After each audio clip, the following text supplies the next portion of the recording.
울창한 숲이 고이고이 숨겨둔 초록빛 세상이 있습니다. 높은 봉우리와 깊은 계곡이 만들어 놓은 환상적인 풍경이 펼쳐져 있습니다. 마치 무릉도원 같습니다. 무릉계곡에 아주 깊숙이 숨어있는 비경이라서 어느 때나 올 수 있는 것도 아니고 아무나 올 수 있는 것도 아닙니다. 신선들의 놀이를 훔쳐보다 도끼자루 썩는지도 몰랐다는 전설처럼 자연이 빚어둔 절경 속을 걷다 보면 복잡한 생각을 잊어버릴 수 있습니다. 초여름 무더위에 지친 마음을 위로해줄 초록 낙원으로 떠납니다.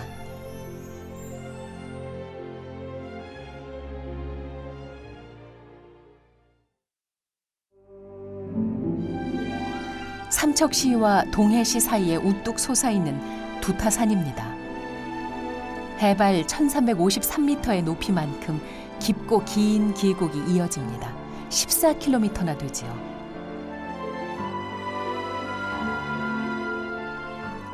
신선도 논일다 같다 하여 무릉계곡이라 불립니다. 두타산 산악회 회원들에게는 설악산이나 금강산 부럽지 않은 산입니다. 미세먼지도 없는 것 같네. 이게 뭐 용 오름길입니까 이게? 아, 저 검은 거. 네, 저게 이게 동해에서 용이 이쪽 두타산 쪽으로 승천할 때 그 흔적을 남긴 거라서 이쪽 길이 저 검은 저 줄무늬를 보고 용 오름길이라고 합니다. 일부러 검은 돌을 박아둔 것처럼 까만 줄이 이어져 있습니다. 계곡 입구부터 약 4km에 걸쳐서요. 용이 이렇게 검은 흔적을 남긴다고 생각을 하니까 이쪽이 더 좀 성스러운 산, 신령이 있는 산. 뭐 용길이 맞네. 용 올라간 길이 딱 맞구만. 그래. 이런 길 어디서 봤어 여기? 여긴 정말 다른 어느 계곡에 가도 이런 건 없지. 여기 참 신비하구만. 신비해. 신비한 전설이 더해져 두타산을 올 때마다 신선들의 세상으로 들어서는 기분입니다.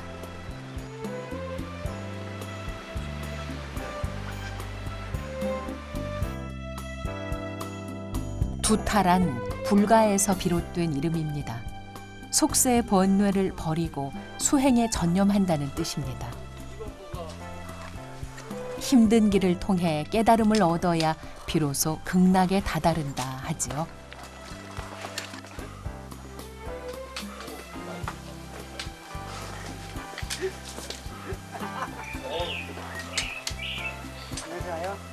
조심해, 조심해. 예스! 열심히 올라가겠습니다. 두타라는 이름 때문일까요? 가파른 산세와 함께 고행의 길들이 이어집니다. 너무 힘들게 올라가시는 거 아니에요? 힘들죠, 힘들죠. 근데 뭐 올라가면 좋은 게 있으니까 계속 올라가야죠. 알겠습니까? 힘드세요? 힘든 만큼 해도 구경거리가 많잖아요. 뭘 멋있습니까?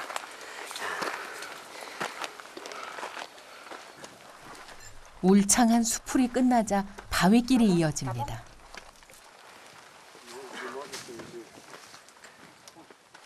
능선에 올라서니 오늘의 목적지가 보입니다. 오, 멋있네. 야, 저기 배틀바위 아니야? 야. 예, 저기가 배틀바위인데 저기가 무릉계곡에 아주 깊숙이 숨어있는 비경이라서 어느 때나 올 수 있는 것도 아니고 아무나 올 수 있는 것도 아닙니다.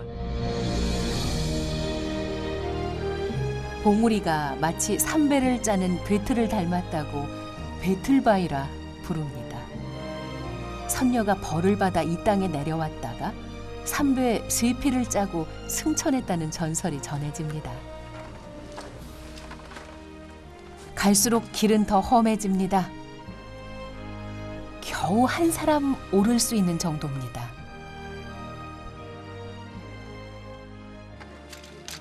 오, 기가 막히다, 기가 막히다. 잠시도 쉴 틈 없는 오르막길 끝에는 또 한 번의 절경이 기다리고 있습니다. 수직으로 쭉쭉 뻗은 기암 괴석들이 웅장한 위용을 드러냅니다.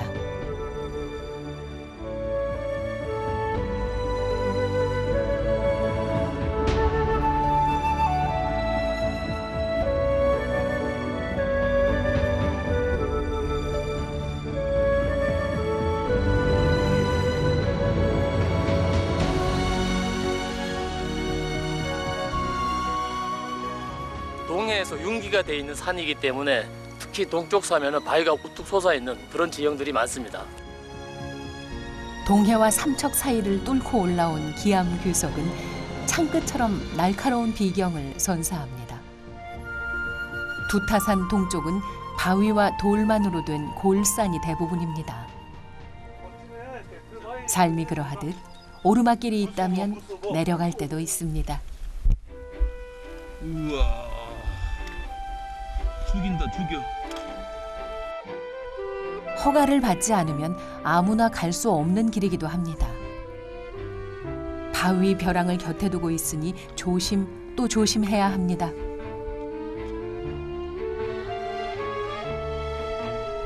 두타산 이름값을 톡톡히 하는 고행길이 이어집니다.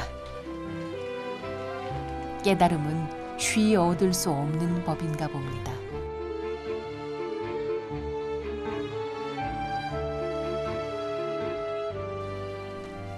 바위길 끝에서 극락을 만날 수 있을까요? 멋지네. 배틀바위 끝내준다. 드디어 배틀바위 바로 아래에 도착했습니다. 또 다른 풍광이 펼쳐집니다.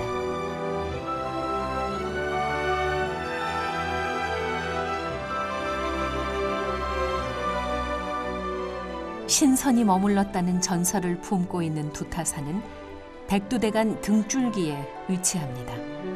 백두대간이 동해를 따라 내려오다 태백산에 이르기 전 동해를 향해 크게 한번 용트림하며 솟구친 산입니다.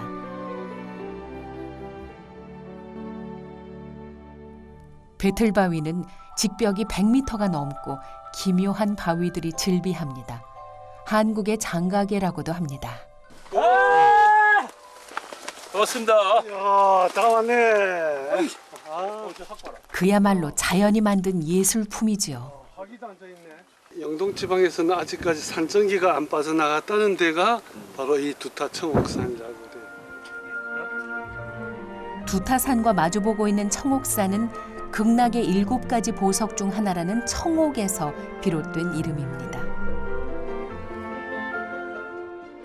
날이 좋을 때는 저 멀리 바다까지 한눈에 담을 수 있습니다. 이렇게 좋은 광경을 보기 위해서 왔죠. 이런 게 어디 있습니까, 이게? 세상에 이런 광경을 어디서 집에서 볼 수 있겠어요? 정말 이 배틀바위 정상 아니면 볼 수가 없지 않을까 이렇게 생각합니다. 전국 팔도를 다녀보면 명산 아닌 곳이 어디 있겠습니까? 여기 이 두타산, 이 무릉계곡 여기도 명산일 것 같아요. 그렇지만 특히나 이 기암괴석이 있고 전설이 숨어있는 이 배틀바위 이런 곳이 아마 가장 유명한 명당자리가 아닌가 그런 생각이 듭니다. 백두대간의 힘찬 기운이 느껴지는 배틀바위. 전설 속의 선녀들도 배를 짜다가 구름을 그늘 삼아 잠시 쉬어가지 않았을까요?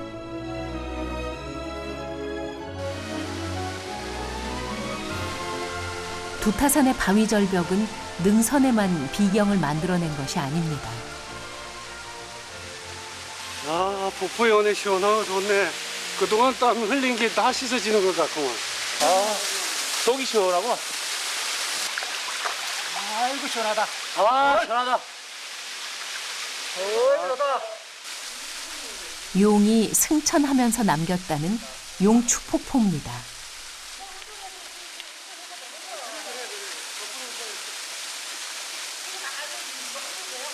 용추라고 하는 말이 이제 아까 전 우리 말했듯이 용과 관계되는 그런 거기 때문에 무릉계곡의 백미죠, 이게.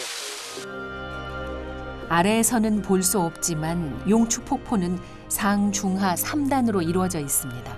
올라갈수록 바위를 타고 흐르는 폭포의 진면목이 드러납니다.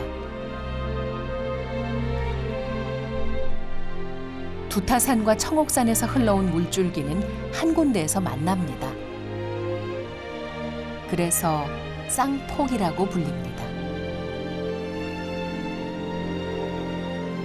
시원한 물줄기를 바라보는 것만으로도 더위가 물러나는 것 같습니다.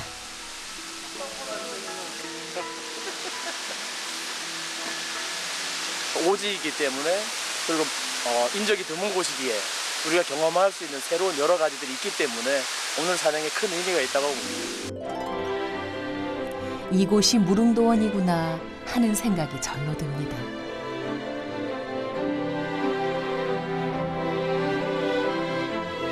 자연이 주는 선물은 직접 산을 오르는 사람들만 누리는 건 아닙니다.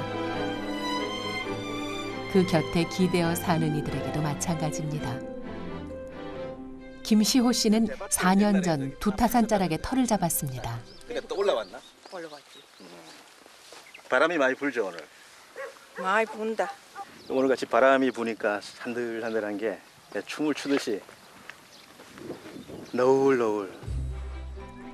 봄과 여름의 사이 마을은 초록 물결로 일렁입니다.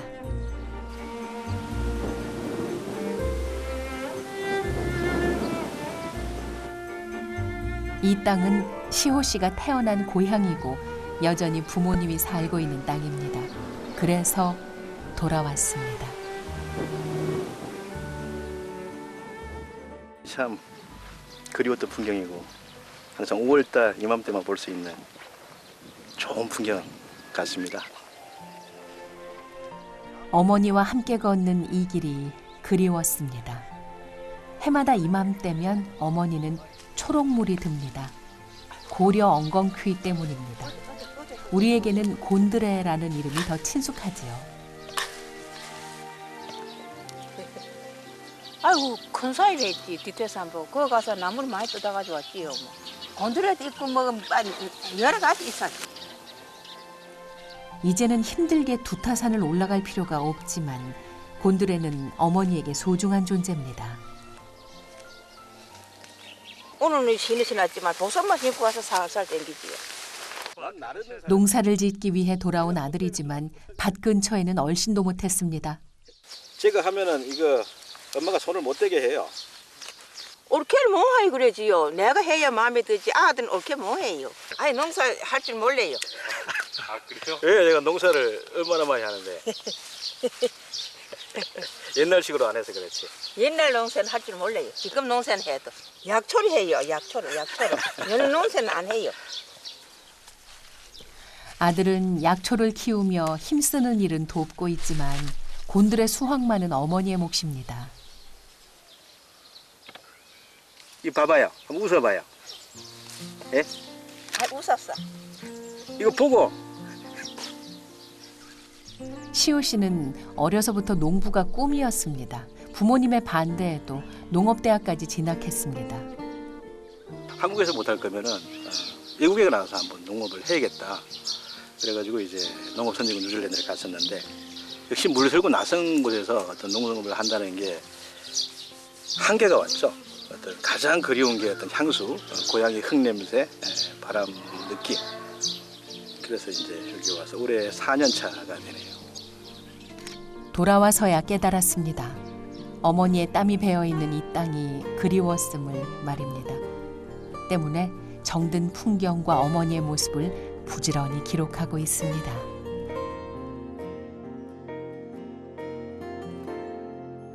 가장 단순하게 생각했을 때 내 마음 편한 곳이 명당이다.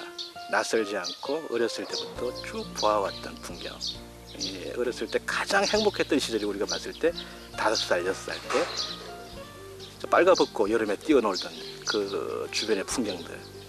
그 속에서 가장 어떤 사람이 느낄 수 있는 심리적인 안정, 그게 온다고 봐야겠죠. 탐탁지 않아 했던 부모님도 이젠 포기하셨답니다. 시호 씨가 그리도 농부가 되고 싶다니 어쩔 수 없는 노릇이겠지요.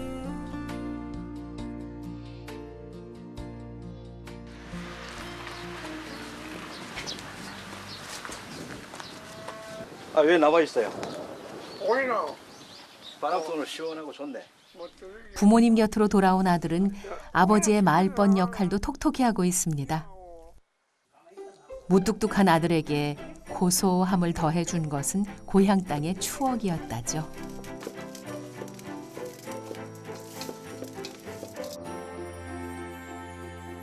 어린 시절 곤드레 나물은 며칠씩 먹어도 배가 아픈 적이 없었습니다.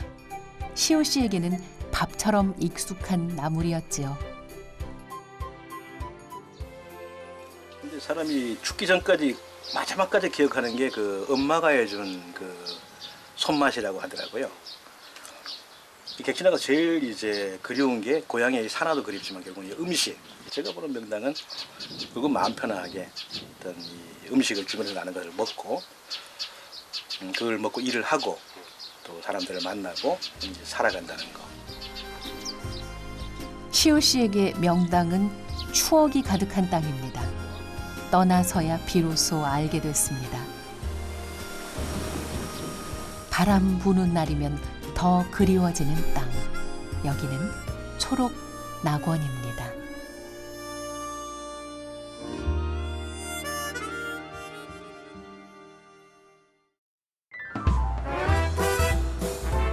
도로상에 이동할 때는 마이카, 잠자리 들 시간에는 최고의 호텔.